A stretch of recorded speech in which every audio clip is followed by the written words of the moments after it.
The weird thing is, all these people are like, oh, we're going to have male characters and they've always been male and everything. And you're thinking, you fashy little shits. The thing is, you think you're so into like that and, oh, capitalism and everything. And it's like, they don't realize like capitalism ultimately goes, you know what, we'll sell more stuff, broadening the demographic.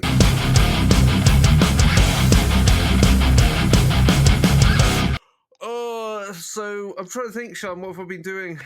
I played Warcry yesterday. That was fun. Is it worth still playing Warcry? Yes, it is. Warcry is brilliant because I love Warcry so much. It's brilliant. So the boss for most of my time while I was at Sheffield, when I was working at Sheffield University. So he's now basically, it's great. He's now because he's not my boss. He's only a few years older than me. So it's like now we're just gaming buddies. So it's like, it's fine. So cool. It's always nice. So he was using is it the Wilder Corpse, the new... the ones with the doggies. With the doggies. Yeah. And we were playing the scenario. This fucking scenario was like, we randomized it. And the scenario was, you've got to take control of the objectives. There are 3 of them.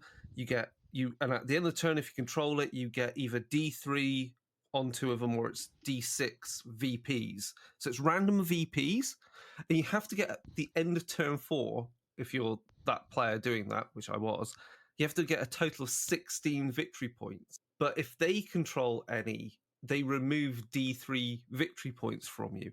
And this fucking warband of dogs outnumbered me so much. And I was using the Sturgan vampires, and I just could not kill enough fast enough to rack up VPs, which just shows how Warcry is. It's like, you can't... I was playing a game against my son. Yeah. Because I've got a son who's old enough to do that. And I was playing the Unmade versus Stormcast Eternals. Yeah. And the Unmade, if you know anything about them, are like, he was Stormcast Eternals, I was the Unmade. And the Unmade, in a straight up fight, the Stormcast just sort of stand there and the little knives go donk. Yeah. And just bounce off. But the particular scenario that we pulled from the deck of cards was the one where you basically just have to get a certain number of your warband off the side of the table before the other side get you. I played that a few weeks ago, almost a month ago. When you're against Stormcasts, they're just like lumbering around, and they're going, no, we're not fighting you, we're just running away. I had exactly the same setup. It was, my opponent was using Stormcast, and literally there were just 5 of them. Yeah, 4. You had to get like what? Maybe you had to get, I can't remember how many you had to get off, like a third of your force or something like that. You had to get a big chunk of the warband off. But yeah, I mean, I just basically sacrificed the hardest guys I had to tie them up for a couple of rounds. And I was using Cypher Lords. So they literally ninjaed across the board. Yeah. And at one point, I was just like, because my opponent was new to Warcry, so it was like I was watching them. I was trying to like not like go hard on it so they could learn the rules, because I knew I could just like run and be done with it. But it was great because you could see after like literally the first turn, my opponent, you could see how the rules just clicked, and it was like, oh, this game is simple rules, but like tactically deep, which is brilliant. It is. Is there going to be a 3rd edition, do you think? I think there will be, but yeah, with my Cypher Lords, it just got to the point I was like, right, I was done. Like, I was done with playing nice and like being like not using my warband to its full potential. And I was like, I'll now show you what's possible, and did the full teleportation shenanigans that the Cypher Lords can do, where it's like, they're now 12 inches over here. This one's flying. And it was like, the game over. But I think that's the point, isn't it? It's because when you look at the cards and you go, oh yeah, on paper, Stormcast look amazing, or that warband has tons of is freaking huge. But that all becomes academic based upon the scenario and the twist. Yeah, exactly. And it's beautiful. I like it a lot more than Age of Sigmar. Yeah. Although obviously Age of Sigmar is going to be a completely different game in a couple months. It's looking. I mean, I've been liking the previews. I'm liking how they're trying to go, like, make it very clear what special abilities work in which phase. So that's all very like the. So they're trying to structure things so you don't have to like flip through your book as much. I think that's what they're going for. They've also done something about the double turn. I don't know if they've done enough about the double turn, but they've done something about the double turn. What have they done about double turn? Now you can choose not to take a double turn, because a double turn will cost you command points. And you command points are rarer now, and they're rarer. And a double turn will cost you your command points. So you get your double turn you will do actually quite a bit less. I think, you know what, everybody's like they're going, that's not going to count for anything. But you know what? I reckon that's like a Warcry level of deep. That kind of might actually be. Yeah, like because in Warcry, it's like you always go like, oh, I've won the initiative, but you're there with your Wild Eye, and like going, do I want to keep it or do I let my opponent take it so I can promote and get a further double or get a triple out of something? And I mean, yeah. I mean, but my Sigmar armies, however, I'm okay for cash. Army's gone. Well, you can say that because I've basically got three Age of Sigmar armies that I can kind of like make a soup army with. They happen to be a Slanesh army, okay, a Slaves of Darkness army where a lot of the battle line was 5 Warcry warbands. Same. And the third one, a slightly smaller Beasts of Chaos force. Oh well, they're fucking hell. So you've got a Slanesh army then. So I've got, well, to be fair, I've got a Slanesh army. I do still have Chaos Warriors, Chaos Knights. I've got some Varan Guards, but I can't use my Giants anymore. I can't use my Cygor.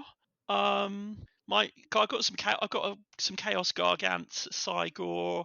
You know. Oh, they're all Chaos. They're all Giants Beasts of Chaos. Oh, that's that. I'm sure they'll address that because. I'm not sure they will. They're moving them all to, because you've got to bear in mind that the Chaos Gargant is the same kit as the Man Crusher Gargant, and that was originally an old World Warhammer kit anyway. Oh no, I was thinking of the bigger Gargants that you get the new plastic ones for. Oh no, they're Sons of Behemat. Yeah. Oh yeah. So then Yeah, no, the plastic, but the original Chaos Gargant was part of the Warhammer Giant kit. Yeah. Which is an excellent kit. It's basically a bucket of bits. Yeah. It's got so much stuff in it. I've used bits of it all over the place. Like the birds as well. You've got birds, you've got peasants running away, you've got a random cow, all that stuff I built. I don't know if you saw I built a house out of plasticard and various things because I got a door. Tons of bits from the Gargant on that. Actually, speaking of going back to games though, the thing that I've been following recently is the development of Trench Crusade. I haven't got into reading the rules yet for that. I've downloaded all the rules for a miniature for it. Yeah, I've been looking at a lot of the lore and a lot of the war bands and like trying to work out what I've got that I can sort of put in. I've got a bunch of Bestiarum models that you can probably put into a war band. I've also there's a game called Planet 28, which is made by one of those little boutique companies that have their foundations on Instagram called Mammoth Miniatures. Okay. And I picked up a copy of Planet 28, and it's essentially Inquisitor if Inquisitor was playable. Yeah. And for 28mm figures. Right. Oh, okay, cool. Oh, yeah, I might have to get hold of a copy of that then. But yeah, it's. I think it's a little hardback book. It's only £15 a pop, and you can get it from Mammoth Miniatures. So you can probably Google that. I was actually thinking of just doubling the measurements and using my various converted Inquisitor figures to do Planet 54. Yeah, that makes sense. Because that just seems like fun. So, you asked me to come on your podcast to talk about things. No, we're just talking just about gaming in general. Yeah, we're having a preamble ramble as another gaming podcast. Yeah, because I mean, part of the reason was because, like, after we did the Imperial Horror episode, and it's someone told us we were going to hell. Yeah, someone told us we were going to hell. And I am. We are. Spoilers, we are. Yeah. And like after that and everything, like I've had COVID since then, and work has been busy and stuff. And obviously, it was like now I'm vaccinated, so I'm back into doing some gaming, and Sam's going to get vaccinated at some point soon. Good. So I'm back into doing some in-person gaming again because, like, after you get COVID, that was the first time I've had COVID. I was just like, no, never again. But yeah, it's I thought it was just good to talk about your gaming because, like I say, you do the kind of grimdark stuff. You've got your Inquisitor models, and I think you mostly have a like opinions approach to like what you enjoy in gaming, what you think's cool and not. Yeah. So I mean, obviously, people. Whereas I just mourn the fact that my sacrosanct army is now not going to be supported because thanks GW, my entire yeah. In fact, also my son has Age of Sigmar army, which is entirely sacrosanct chamber stormcasts. Yeah. Yeah. So he's no longer. He's not bothered. No, really. No. I mean, I don't play tournaments, so who cares? But yeah, yeah. So actually, one more thing in terms of gaming is that and this is quite rare actually. It used to happen a lot. It used to happen like every month for a few years, but a game product has come out with my name on it. Oh yes. And also the quick start for it came out with my name on it. Oh, that's the Cthulhu Awakens. Yeah, which is Green Ronin. Is that and is that using the Modern Age rule set? Yes, it's using a version of the Modern Age rule set. Modern Age. It's. I mean, we're gonna go broke, obviously, because we've gone woke. But yeah, obviously, but which I think is a lot of what we're going to be talking about actually as well. Going broke and woke. But yeah, it's essentially it's about taking a look at the history of the last century in the view of the Cthulhu mythos, but giving it a revisionist lens. Yeah. Essentially treating it like real life history, using the tools that modern historians would use. Yeah, of course, yeah. And basically creating a history that does actually look at what, poor people and black people and gay people were doing and how mythos stuff would have affected them. This has already had people be mean. Of course. Of course it has. The quick start, I was very, very I was asked if I would write an English folk horror quick start set in World War II. Nice. Oh, I need to get this quick start. I need to bug the guys at Green Ronin if they might bum me a copy so we can use it for the podcast. And the folk horror thing I used was Bella in the Witch Elm, which is a particular piece of dark British folklore from the 1940s. Right. Which is pretty good. It's what happened in a town called Hagley in Worcestershire in the Black Country. Oh God, that's a bit close to home for me. In 1943, a group of boys who were playing hooky from school found a woman's corpse upside down in a tree trunk. Weird. And no one ever worked out who she was.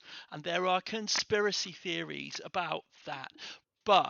And no one knew who the woman was. But within about a year afterwards, graffiti started appearing around the Black Country on walls reading, "Who put Bella in the Witch Elm? Who put Bella in the Witch Elm?" And cool. Oh, well, not cool for her. So but as a folk story, it's an interesting thing. There's a fantastic documentary called Bella in the Witch Elm, which is made by a very nice guy called Tom Lee Rutter, which you can find online. I'm particularly fond of it because it's got a quote from my book on the back of the Blu-ray, which is kind of cool. But it's like, hey, I did the blurb for it. But no, that's the only thing I contributed, honestly. It's a fantastic piece of work. It's basically the British Wisconsin Death Trip, right? If that means anything to you. Oh wow! I can't wait to get hold of that, because I mean, I'm eager to do, like, I'm racking my brains at some point, because obviously we're doing for the podcast other like deep dives on games. So we just recorded the first episode of Old Gods of Appalachia, and that's oh right.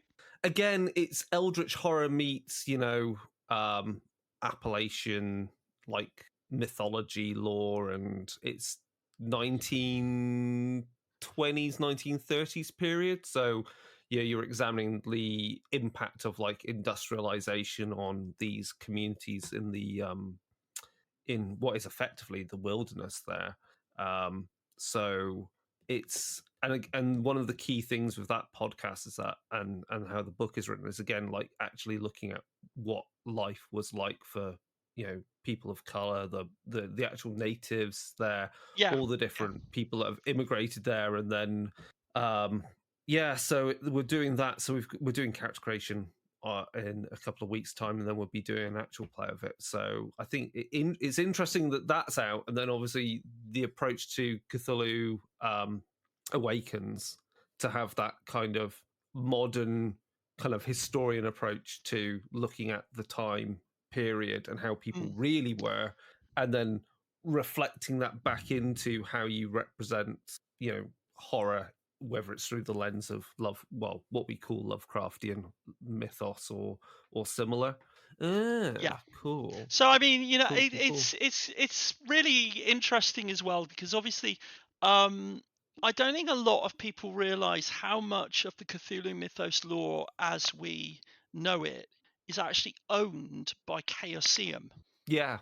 That actually a whole bunch of it is actually original to Chaosium. Mm-hmm. So in a lot of ways, we've basically had to go back to, and I say we, the leading light for this was Malcolm Shepard. Yeah. We basically had to go back to the point where we're looking at the Lovecraft stories and the associated stories that are out of copyright. Yeah. Which amounts to Lovecraft, Robert, Chambers is King in Yellow stories, Robert E. Howard stories. Yeah, those. Mm-hmm. And a few others, basically out of copyright stuff, but also there's a lot of stuff in Call of Cthulhu that is essentially an interpretation and an extrapolation of things in original Lovecraft rather than the actual Lovecraft. And so we've had to go back and do things. So, for example, in the Lovecraft story, The Festival, the monster, there's two monsters in the festival. One is something that's not a bird and not an insect and not a gorilla, but something that's kind of not quite any of those things. In Call of Cthulhu, that's called a Biarki. Yeah, okay, yeah. And that's really a Chaosium invention via later authors. Likewise, the other monster in the festival is essentially the cultists, who all happen to be basically made from worms. Right. Sentient wizards made of worms. And in Call of Cthulhu, that's called a crawling one. Right. And in Cthulhu Awakens, we basically had to go right back to the story and work out what it would be if Call of Cthulhu hadn't existed. And so I believe Malcolm called it gregarian. But yeah. That's a lot of work. That's a lot of work, and I mean, because so much of what we think of like Cthulhu mythos has been like defined by the RPG. I mean, it's a bit like Star Wars. Like without Star Wars roleplay, extended universe would be not really much. Yeah, indeed. I mean, it's really interesting how that happened. I mean, I'm kind of guilty of some of that. I've got one of my more dubious RPG industry claims to fame is that I've got 2 entries in the Cthulhu Mythos Encyclopedia. Oh wow! because I wrote for some of the officially accepted fanzines, including the Black Seal, but also in Worlds of Cthulhu, which was the license thing that Pegasus Spieler did. I wrote the only adventure that features the great old one Saiga, who's the big eye surrounded by tentacles, who's in the rulebook but never used. And I went back to the story and wrote that adventure. It was called Sufficient Unto Today. But I've written a few things many years ago now. It's like I've got, my role playing stuff. Some of my role playing stuff goes back 20 years now. Yeah, we'll do now. Yeah. I was thinking about that. Like Requiem came out 20 years ago. Yeah. So, I mean, but your point being is Cthulhu Awakens is out and is like, so you've already got people going, oh, it's woke and so forth about it. And obviously, it is. To be fair, it is literally called Cthulhu Awakens. They knew what they were doing. Yeah, right. And it's just like, it's so tiresome because like obviously it's tiring because like dealing with that because I first of all I don't even know what everything that someone doesn't like is now apparently woke. Like the term has zero meaning. It's if bizarre. your Liz Truss is the deep state. Oh, it's the deep state, yeah. And and obviously, with wargaming right now, because apparently in the new codex for the Adeptus Custodes, there's a character, literally a small snippet of fluff, which has a custody with female pronouns, and that has caused there's a girl Custodes uproar and people flipping out. And the fact is, like, it's like, but they never said Custodes were all male, and does it? I mean, I mean, they just only made male models. But also, as I understand it, this isn't even the first time that fiction in lore has portrayed a female Custodes. I think there's been a few. I think there was one a couple of years ago. It's just no one noticed that one. Yeah. And more importantly, Games Workshop didn't go, oh, there've been female Custodes since the beginning on Twitter. Yeah. Which possibly is actually the thing that caused the problem rather than there being. But it's such fucking nonsense because does it impact rolling your dice and moving your plastic war dollies round on the board? No. It's no. And this revisionist thing, right? Even if it is revisionist, right? Like we've done it with Iron Kingdoms. You know the what are they called? Is it Satisix? It's the they originally for the Crix faction they were the lady pirate raiders for the Crixian Force who had big horns, right? And originally it was all the males are just die out because of whatever blight causes them to be pathetic and everything, and just die very quickly. In the new in the new edition of RPG, we were just like, yeah, fuck that. We're not just going to have all these classes. No, it doesn't matter. If it ever used to be female only or male only, we've just gone, nah. And you know why? Because the weird thing is, all these people are like, oh, we're going to have male characters and they've always been male and everything. And you're thinking, you fashy little shits. The thing is, you think you're so into like that and, capitalism and everything. And it's like, they don't realize like capitalism ultimately goes, you know what, we'll sell more stuff, broadening the demographic, which ultimately means making stuff that more people want to buy to get more people to want to buy it. Have you seen the new Chaos Marauders? Yeah. Half of them are girls. Exactly. No one's they're not making any kind of deal about that. It's just half of them are girls. And they've sort of been doing that largely when they've been re-upping and refreshing their forces. Age of Sigmar obviously gets a free pass all the time, but it's because it's a brand new setting. Somehow 40k is like the canon is written on vellum and must never be touched. Yeah, which is weird because so many fucking times. Yeah, because it's weird that the canon like, none of these people would recognize the canon from, because I'm old enough to have got a copy of Rogue Trader when Rogue Trader came out, right? And let me tell you, there's female Space Marines in that book. Yeah. Like, the Adeptus Sororitas are female Space Marines in Rogue Trader. Yeah. Because this is before Sisters of Battle was sort of produced as a thing. Yeah.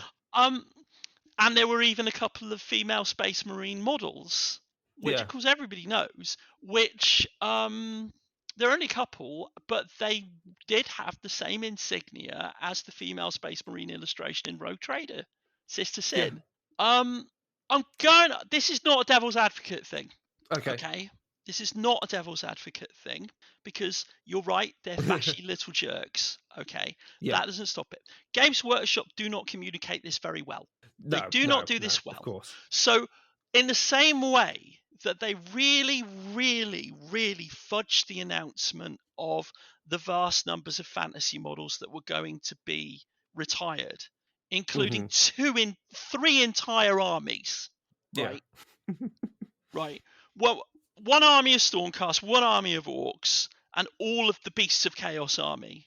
With all the monsters and stuff. They fudged that announcement quite badly. They didn't say what they were going to do with all the Warcry war. You know, they fudged it, you know? And it's easy to say, well, you know, you don't have to go to tournaments. You just play with your friends. They're going to have profiles for them in the next couple of years. You could still play 3rd edition if you want. You know, you can still play 2nd edition if you want. You know, that's fine. But that's not the point, is it? That's not how it feels. And likewise, it's like, yeah, all right, Female Custodes is cool. There were already it was weird because there's obviously a segregated sub-faction of the Custodes, the Sisters of Silence. Yeah. They're part of the Custodes army. As I understand it, they're kind of a retcon as well. They were a sort of change of the law, because they were originally a heresy army that people liked so much they wanted to play in 40k. I mean, I bought a pack of Sisters of Silence and turned them into Chaos Warriors, because that's the kind of person, fantasy Chaos Warriors, because that's the kind of person I am. But, you know, I did some heavy converting on them. But, yeah, I mean, they exist as a weird kind of retcon. I think one of the things about the Custodes is that as a faction in 40k, and incidentally a sub-faction that has also existed since Rogue Trader, except in Rogue Trader they just didn't have shirts. Yeah. You know, I had the original Custodes model long ago. He doesn't have a shirt. Power armor. Yeah, he doesn't have power armor. He's like wearing trousers, a shirt. He's got a very pointy helmet, and he's got a bolt gun on a end of a very long lance. Yeah. Yeah, the original Custodes model is like you would not recognize it. Now they're just going to complain that we don't have Zotes in Tyranid armies. Like, yeah, right. Like they brought a Zote back for Blackstone Fortress. Blackstone Fortress is a great model. Yeah, I've got it. Yeah, they only had it out for about 9 months. Disappeared. I didn't manage to get it in time because I wanted that Zote. But yeah, it's like the Custodes as a faction don't make a lot of sense. In order to expand them, they retconned in one of the other female force from Horus Heresy. They kind of did that. I think that's actually making the point that it's even stupider to get uptight about changing the law, because their law's never made sense. It's never been much good. And exactly. Like, they're not a faction. I don't even know why they even exist, because there's no kind of differentiation between the models. They're just all the same, you know.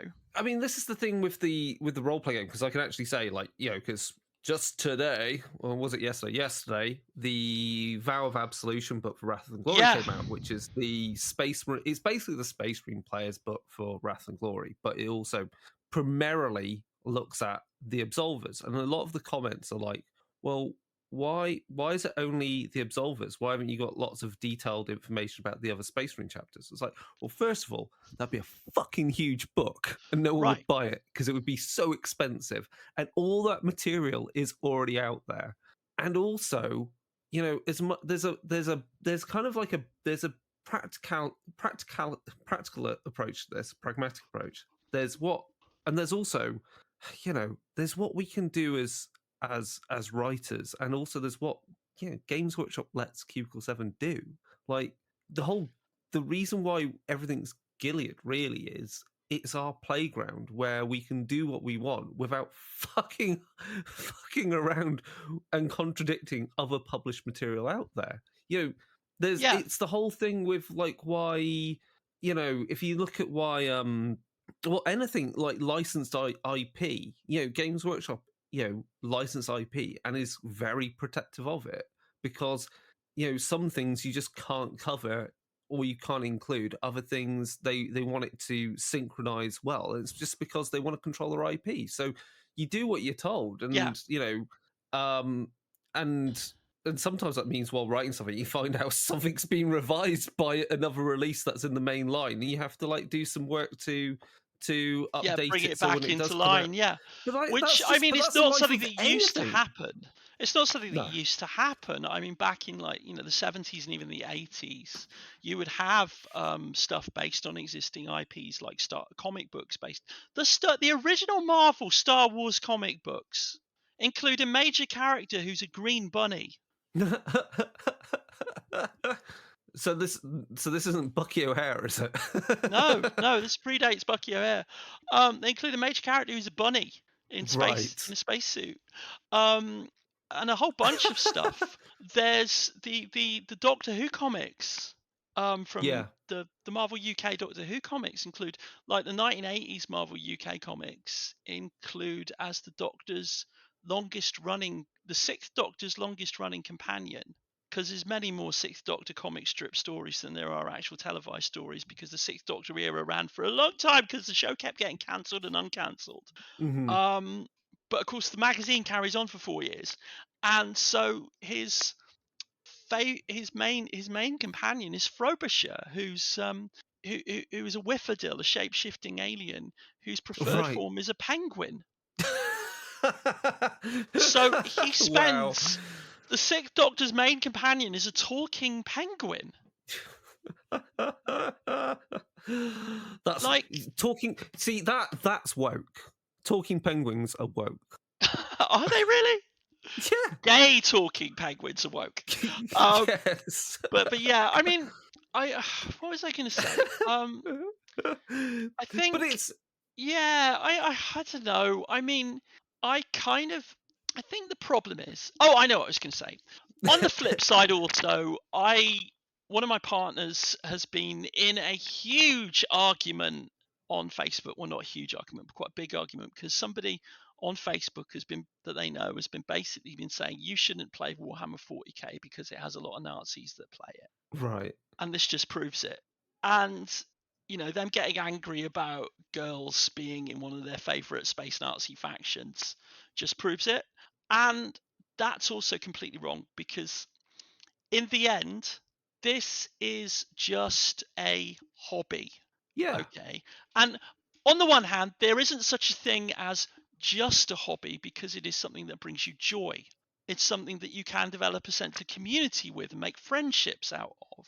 It's something that you can do stuff. But let's be honest, it is a hobby predicated on consuming a product.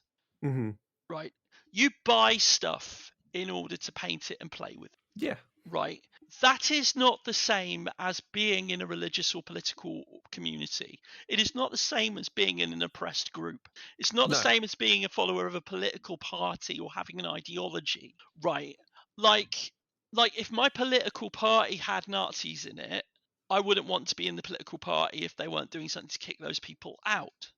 Yeah, but if Nazis are buying the same plastic toys that I am, that's different. Like I'm not about to put in the bin my Sister of Battle army because James cleverly collects Sisters of Battle. Right, yes. Exactly. He does. I think it was on a Newsnight. He had his Sisters of Battle codex and some miniatures on the shelf behind him. I remember seeing that. I was like, that's brilliant. A lot of things slipped in lockdown, didn't they? Let's be honest. A lot of things slipped over lockdown. It's like, I'm not going to give up. Actually, Nazis don't play Slaanesh, so it doesn't matter. But so No. I'm going to keep my army. But like, yeah, it's just the problem. Like you say, the problem is that people attach. I mean, this is actually it's interesting because I was talking about this to my boss about how it's about what you feel defines you as a person, and I was talking to my boss about how, like, having left academia, I then see on like LinkedIn, I see people who I've worked with or who I know of from at university who've gone, oh, I've got got this huge amount of funding, and they're like, oh, now I can set up my research group and everything else. And it's just like, and then I think for a minute, I go, oh, fuck, I really wish I was able to get the funding. And then I think, but then I'd still be in academia. oh god, yeah. No, see, I tried academia. It's not fun. But the point is like, for a long time, my sense of self was based around publishing were the papers I published and my research and being a doctor of chemistry doing that kind of stuff. Whereas now it's like, nah, that doesn't define me. My job doesn't define me. And even though I write the fucking roleplay games where we literally brought out a book which lets you play Terminators for these fucking space fascists, it's a fucking hobby and it doesn't define me. It doesn't define me. Yeah. It's what I do as my job and it's what I like as a hobby, but it does not define me as a person or my political opinions. If anything, it helps me express. It's great if you could squeeze some satire in there because that's how you express your political opinions. And I think we do try and do that in places. It's much easier when you write some Warhammer Fantasy roleplay. Yeah, I mean, it is like that, isn't it? I think I mean, I like movies. I write about things. I have a very active Patreon, which I'm going to plug. It's patreon.com/room207press. I've been writing a lot recently. I don't know if you've noticed. I've seen. Actually, thinking about Dune. it. Dune. I am doing a series on Dune at the moment.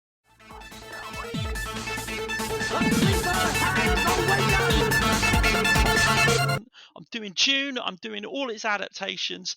I'm also going to look at the Jodiverse as well. Nice. Which, I'm glad. Yeah, which means you know what the Jodiverse is. That's kind of cool. But yeah, you know what the Jodiverse is, right? It's based upon the unmade movie and therefore the designs and ideas that were going to be for that Dune film. Yeah, Alexander Jodorowsky's Dune movie that didn't get made. He basically took so many liberties with the text of Dune in his script. So many liberties. It's basically there's sandworms in a desert planet and some Fremen, and some of the characters have the same names, but that's about as far as it goes. That reminds me, because like, isn't like the whole concept of like what you call it, stages of navigators is entirely from Dune. Is it in Dune? That's though entirely from Lynch's film. Well, you see, that's interesting. The third stage navigator, because Frank Herbert's last book came out after David Lynch's movie. Yeah. Some of the changes to the mythos that David Lynch introduced are reintroduced in the final one of Frank Herbert's Dune books. So, for example, navigators. So it's gone woke. Yeah. It's gone woke. Something like that. But like navigators in Frank Herbert's Dune, navigators use spice to travel through space. Yeah. Because spice allows them to see the future. Yeah. And if they can see the future, they can dodge gravitational anomalies. Yeah. They can dodge rocks and black holes. In David Lynch's film, the navigators fold space. Yeah. They use their immense psychic powers to basically fold space in an atomic way so that 2 points become the same place and just zap there. And Frank Herbert clearly thought, fuck, why didn't I think of that? Yeah. And that puts it in. And likewise, the third stage navigator that it appears in Chapter House Dune is the one from David Lynch's movie. Yeah. So it's interesting. But no, David Lynch. Dune actually is great. The Jodiverse is Jodorowsky's comics. Basically, he uses all the stuff that he added to Dune to make his own comic universe, and it's right. Yeah, because on the like the like character designs and original artwork, it's very Oh, why can't I think his name, from Marvel, artist who like basically designed fucking everything. Jack Kirby. Yes. It's largely that, but also Hodorowski met Moebius while working on his version of Dune, as well as H.R. Right. Giger, Hans Yes. Giger. But he met Moebius, and Moebius he then worked with on his comics. Right. So that's why the Incal looks like Hodorowski's Dune. Right. The fact that it's going to be an Incal movie directed by Taika Waititi, or there was going to be, is another interesting thing that I'm kind of keeping half an eye on. But Dune is interesting because Warhammer 40k is the illicit love child of a regrettable liaison between Michael Moorcock's Eternal Champion series and Dune. Yeah. And Frank Herbert's Dune. Yeah. Moorcock's Eternal Champion series basically gives you the whole Law and Chaos and Mutations thing, right? Chaos Gods and all that sort of thing. Michael Moorcock, fantastic, who, as one YouTube drama channel described him, a man so respected in the science fiction field that no one takes the piss out of his name. Yeah. But I love a bit of Moorcock. I really do love Michael Moorcock's Yeah. stuff so much. He's actually probably one of my favourite authors. Herbert is not one of my favourite authors, but he's a really interesting author. Not least because he's got frickin' weird politics. I was a libertarian. Yeah. He wrote another series of books about a guy called George X. McKee, who was a functionary of a future space utopian government. Except he's a member of the Bureau of Sabotage, and his job is specifically to stop the wider government that he works for working efficiently. Right. Because an efficiently working government is tyranny. Interesting. He's basically Ron Swanson from Parks and Rec, played straight in space. Right. And that's one of Frank Herbert's series. I think the Whipping Star and Dosadi Experiment. But yeah, so Frank Herbert's Dune. So you've got the God Emperor. You've got the immortal God Emperor. Except in Frank Herbert's Dune, the actual God Emperor, who appears at the end of the third book and is the main character in the fourth book, is a immortal 3,500-year-old human sandworm hybrids. Yeah. But he's got an imperial guard of invincible warriors who are all women. They're all women. For the least woke reasons you could possibly imagine. Namely, male armies wind up being gay.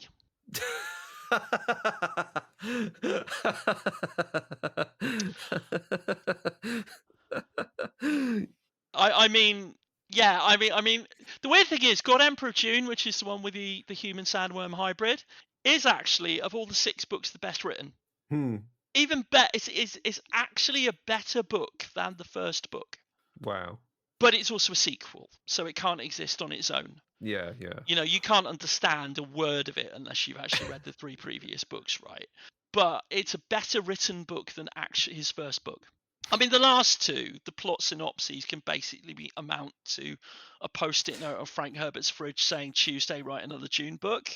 But it's really interesting. Like if you obviously are chronically online like me, unlike me in the Dune shitposting groups, it's like the Dune fandom seems quite generally the very vocal Dune fandom, I think, seems very aware that while they're aware of Frank Herbert's like politics and questionable personal life and how he treated his children, but then also love Dune, but also acknowledge the fact that it's not a good thing. This is not how you should base society on. And it's just so crazy how you've got that, and yet you've got people that collect fucking war dollies going like, oh yeah, I think society should totally be based upon the Imperium of mankind. You're like, are you fucking mental? I think part of that is actually Frank Herbert's Dune is a nice parallel to this, because one of the things about Frank Herbert's Dune is that on the one hand, Frank Herbert is adamant that Paul Atreides winning is in no way a happy ending. Yeah. But the character of Paul Atreides himself is presented as a basically decent guy who always says the right thing and always speaks the truth because he is Frank Herbert's point of view character and Frank Herbert's mouthpiece. Mm-hmm. And he just happens to be forced into becoming a genocidal tyrant. Yeah. Not his fault he's a genocidal tyrant, it's destiny. He just does the best out of it. So on the one hand, it's a bad idea, but on the other hand, he is actually the hero of the book. Mm-hmm. And that's a really difficult line to cross.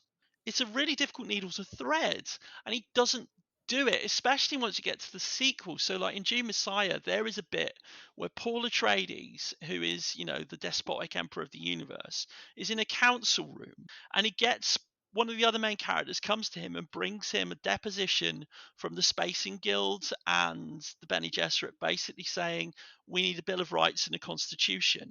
Mm-hmm. And he basically says constitutions is tyranny.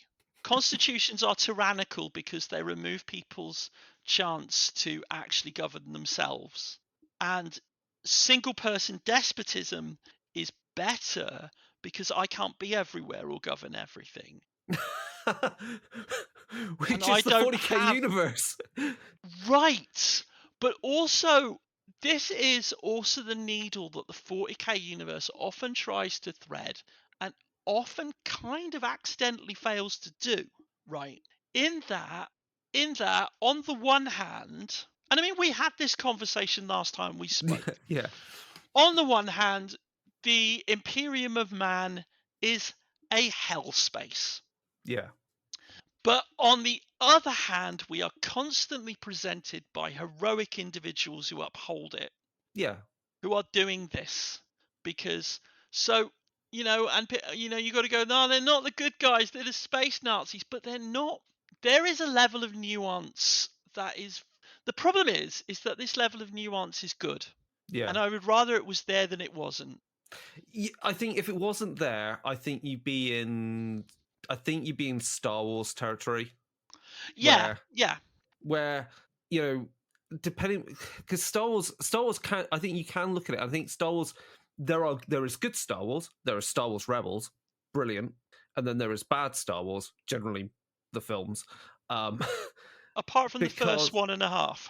Yeah, because I don't know. I think it's because they tried to present, and they've tried to, and obviously there was backlash against it, for like going, oh, the Jedi are perfect and do all the stuff. It's like, they're not fucking perfect. They ruined Anakin's life. Yeah, the problem is that the more that they actually filled in the backstory for things like the Jedi Knights, yeah, the more space they included to fuck things up.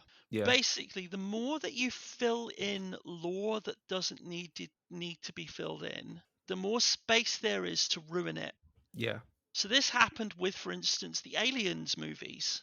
Oh, yeah. Because Alien Covenant and Prometheus are not bad movies. Well, actually, Alien Covenant's terrible, but it is shit. Yeah, Prometheus isn't a bad movie, but these two films do actually work to the detriment of Alien, because in Alien there's a bunch of stuff that is basically a prompt for your imagining. Yeah. For the audience imagining, and no amount of lore will match that. Yeah. In the first Star Wars film, and again, I'm old enough to remember when it was just called Star Wars, right? Yeah. General Kenobi, you served my father in the Clone Wars. It's it a does throwaway so much line. Yeah. It does so much heavy lifting, like you said, and actually, it's great. Do we need an entire movie and several seasons of cartoons to fill in what happens in the Clone Wars and a cartoon movie? It's painful. I mean, that's why there's that joy that people go to of like, well, seeming like, the Old Republic period is like this really cool thing because you had Knights of the Old Republic, and it's, while it did lay some backstory, it still gave you the sense of you have no fucking idea what the rest of the galaxy is like at that time period. It's just this world to explore. Yeah, and also it's a video game. It doesn't actually need to give you the history. It doesn't need to, no. One of the good things about Herbert's Dune series is that he expands his universe forwards. He never expands it backwards.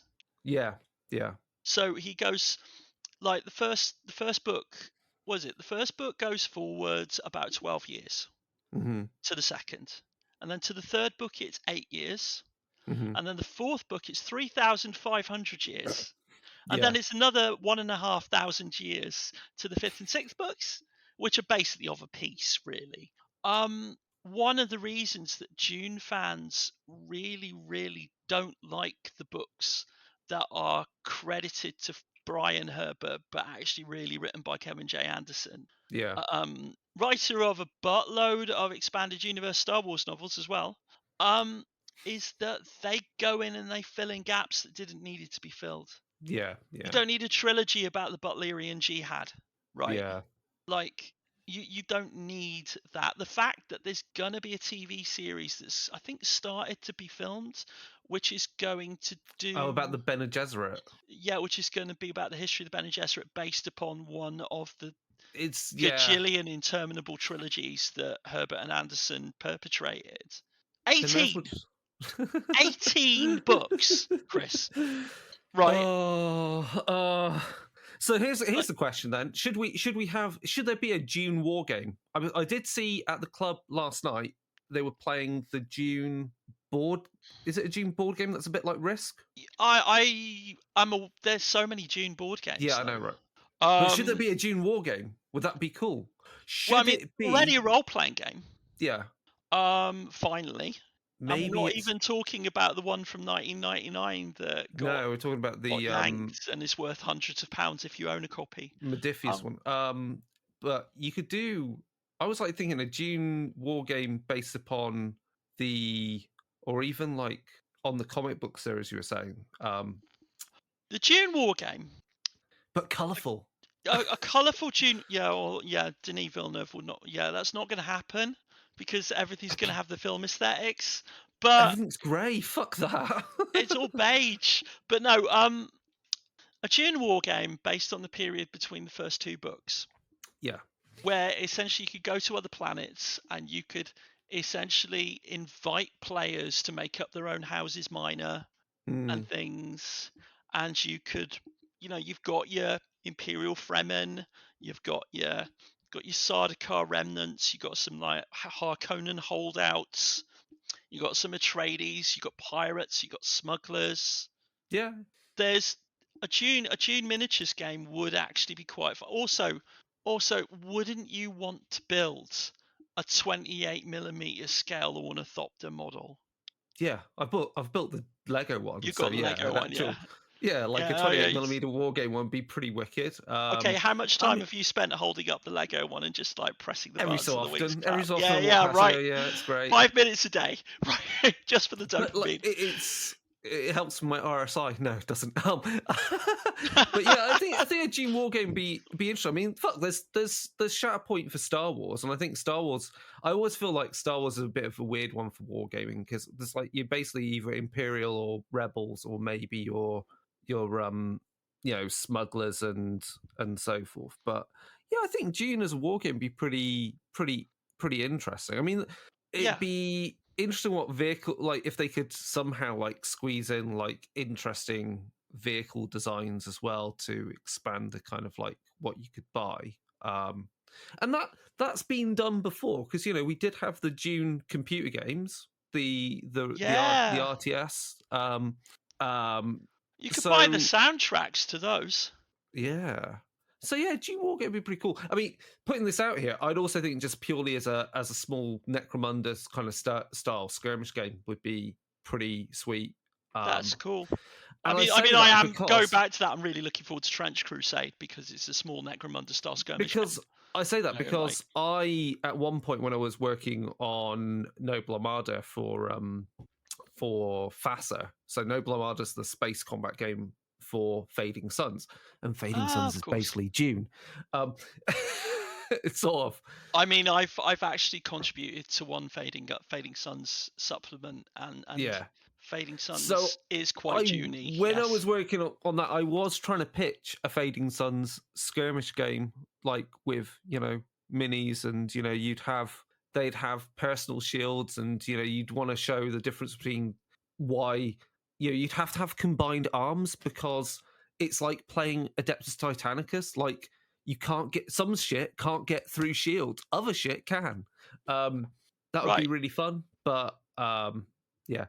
Let's wrap up Let's and wrap talk about up. Trench Crusade, because I haven't touched it and I want to hear what your thoughts are about it. Okay, so it's made by Thomas, who made More Time.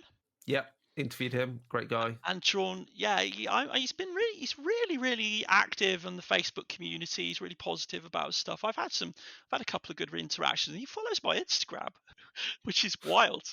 But yeah, he's really interested in the community. He really likes the converting side of things. He's made a big deal about how there's a second Kickstarter for official Trench Crusade miniatures. Right, okay. The first Trench Crusade Kickstarter happened in 2022. Yeah. I backed it, in fact. Same, I've got whichever dude with rifle coming. Yeah. As I understand it, a combination of manufacturing problems and personal tragedies, Yeah. which are kind of outside of the of the control of the third person behind it, James Sheriff, had meant that they still haven't managed to get the miniatures to people. But they did a wonderful thing where they gave everybody the STLs for them. Oh, that's cool. So I've got the STLs. So it's like I could have the miniatures if I went to my mate with the 3D printer and said, "Here, Ruth, can you print these out for Yeah. me?" So and they'll probably be nicer than the Seacast ones that are coming out.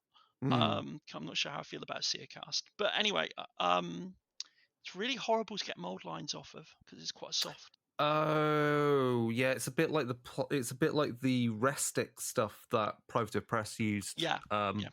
Yeah. It's slightly harder than the white plastic that Reaper used to use for Reaper bones. Yeah. Okay. No, actually, it's a lot harder than that, but it's not as hard as polystyrene. Yeah. But yeah. So yeah, Trench Crusade, it's a skirmish game. It's set in an alternative history where essentially the Crusades never ended because someone opened a gate to hell. Like you do. And we're now in a stage where we're at a technology level of World War One, and it's in 1914 and stuff. Okay, cool. So you've got Weird War One style people, but also like crazy blood-soaked nuns and demons and things. There are how many factions? There are the Trench Pilgrims, who are a bunch of crazy grimdark fanatics. There's New Antioch, which is the basic human force, which is basically like the army, with a Catholic bent, but more military, as opposed to the Trench Pilgrims, who are more Catholic than military, if that makes sense. So they're both on roughly the same side, but one side is more Catholic than military, and one side's more military than Catholic. And then on the other side, you've got the heretics, who are all pretty gnarly and messed up, and also the Black Grail, which is basically just demons. And cool. They really encourage, conversions and things. In fact, recently they had a conversion competition on the Facebook page where people were invited to post their conversions, and Mike Francina would send them an original piece of art if they won. Nice. Which was very nice, and they were so impressed. Thomas picked more. Is it Thomas? Is spelled Thomas. Tomas picked more picked more winners than he originally intended to. So more things were drawn because and I think he's made this big deal about how like there are going to be official models for everything in the game, but you are encouraged to buy proxies and convert your own. Okay, and cool. no tournament will bar people based upon you not having the right models. Yeah, I need to get my head into like the factions and then figure out even what base models are available would be to like start converting from. I've leaned quite heavily on some of the Allstein and Penitent Crusade models from Bestiarum. Okay.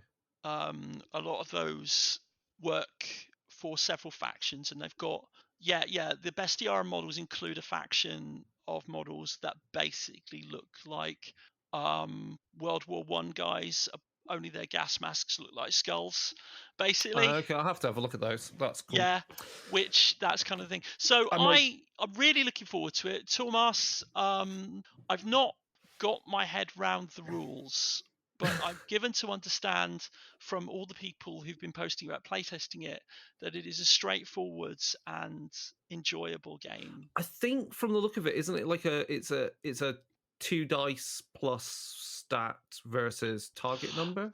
I think. Yes, it's got an interesting mechanic where penalties are basically done by negative and positive dice. Right. So the idea is that if you have a penalty, you add a die to the dice pool, and you pick the 2 worst dice.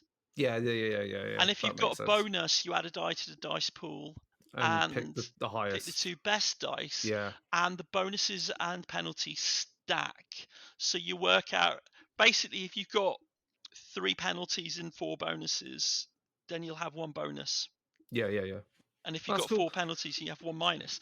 So it's quite nice, and it also means that you don't need to keep track of +1s and things like that. Exactly. I mean, this is the joy of, like, I always go back to the fact that, like, with War Machine, I always like the fact that, yeah, it had +1s and -1s, but it was still effectively 2, if not 3 dice pool. Bell curves are good. It's why Modern Age is a nice system, because again, it's bell curves and dice. Yeah, it's essentially it's the tolerable D&D 3.5 fork. Well, yeah, it's because you don't need, because this is the thing, like, you don't need to work out, like, oh, is rolling 2d4 better than rolling a single d6? Some people just can't.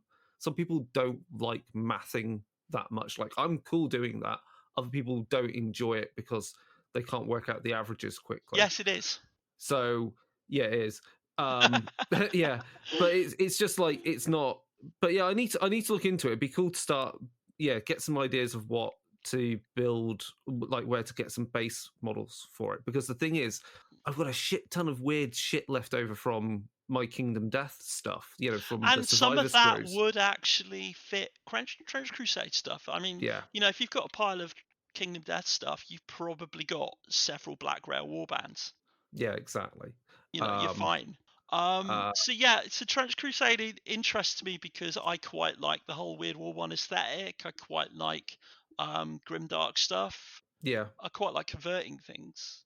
Yeah, I see it as more of for me, it's an excuse to get into properly like converting stuff a lot, because I generally seem to paint a lot of stuff and leave it built as is, mainly because I don't know, just because I'm trying to do certain paint job or represent something from the role play game. Yeah. And then the other thing, I mean, it'll be interesting. Yeah, I'll read the rules. It'd be good to, like, you know, do another episode and talk about get into the rules and our opinions on it. Because yeah, actually, I'll do that too, yeah.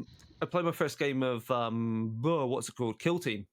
Modern Kill Team. I thought you'd been playing that for ages. I quite like it because the rules for cover and line of sight are janky because in how they're written. It's a very stupid way of how to write, you know, can you see this person through a window or not? But combat's really cool. I like how close combat works, where you roll your dice, your opponent rolls your dice, and then depending upon who's the attacker, who's the defender, you trade.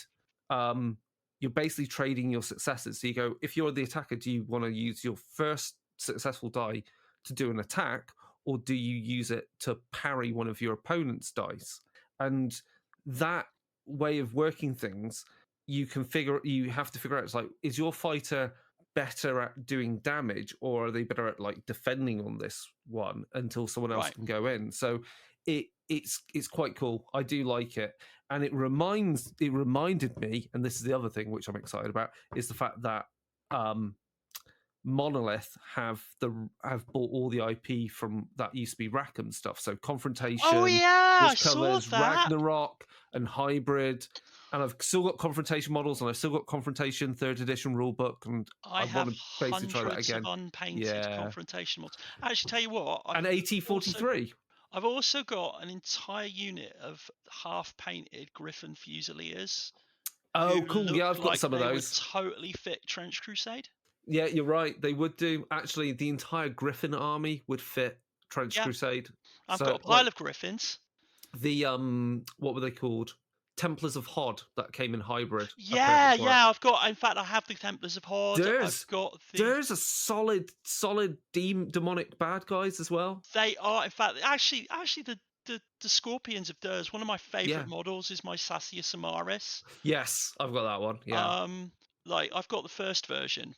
Oh, I've got the second version. Better than the second version, but I've got the plastic. The only plastic kit they did before they did the pre-painted plastics, which were all shit. I've got killed them. Yeah, I've got the plastic Aberrant and built that. Oh my god, that's a great. Do you know what's weird kit. about that? I will tell you, and this will wrap up. I'm sure we'll wrap up, and we've got plenty of content for the next time. Yeah. Ideas for the next time. Right. Here's the thing that was completely bonkers about Rackham. Right. First of all, Hybrid, brilliant game. If you play using them. If you play with a retranslation of the rules, it makes more sense. As always. Overly designed, you had playing cards that had literally squeezed on like 2 or 3 paragraphs of flavor text and then a tiny bit of rules. Oh, I know, I've seen them. Yeah, it's like wild. And then, but the Aberrant, right? So I would say Hybrid is a perfect thing. If they did that as a Kickstarter, easy. The Aberrant plastic model they brought out, this is where it gets mental. Plastic pieces, hard plastic, they were pre-clipped out for you and in a vacuum molded container. So each piece sat in a particular spot, and the entire plastic they sat in was felted. It's like why do you do this? and people wonder why they went out of business. It's like It's wonderful, it's beautiful, but how many people bought an Aberrant kit? Yeah. And how many people actually sort of like built it? And also whatever you may think of Games Workshop retiring armies, inventory is something that you have to clear out. Yeah. Right? You do actually have to refresh your inventory. And Rackham, over 8 years, kept the inventory for something like 16 factions. Yeah, it's huge. Yeah, and and again the translations also. I knew I had some interactions with a guy called Eric Harlow, who was one of the translators for the role-playing game that they did. Right, for Cadwallon. The English translation of it is unplayable. I've tried reading it. I can't. And it turns out that part of that is because the two translators weren't given the time to talk to each other. Oh no. And didn't actually have anything to do with it. They just translated it and then they just put it together without checking it because they didn't give them the time to, which means that there are some things in the first half of the book that are translated one way. Right. And they're translated differently in other parts of the book.